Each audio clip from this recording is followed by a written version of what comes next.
Okay, so over here on the left side, we have two for loops. Right here, this for loop right here generates 10 numbers, 1 through 10. And it does so twice with the help of the second for loop. And then right here, we shuffled those 1 through 10 numbers, the two sets, in order to shuffle them, in order to mid-randomize them.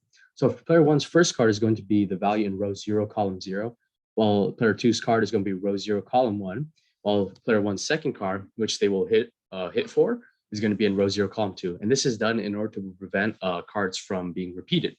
So right here, we have the option in which it will prompt player one hit or pass. If they respond to hit, it correlates to true. If they respond pass, it correlates to false. If they put pass, false, right here, then player one's first card right here just goes through, and that's player one's total new card value. So it will be not affected, just be the first card. But if they do decide to hit, which correlates to true, the player one's first card will be added to player one's second card in order to give the new value.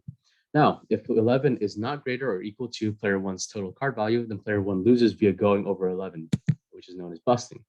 So this is when the statement is false. This means that player two wins because player one busted over 11. Let's say that the statement is true, that 11 is greater than or equal to the player one's total value.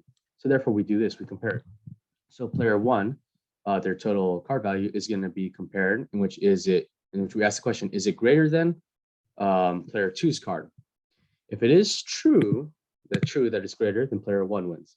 And if it's false, player two wins. So right here, let me just give a demonstration of the VI of the code working, which we've run it. For example, we know that player one's first card right there, as seen, is going to be 10, too big, so I'll go pass.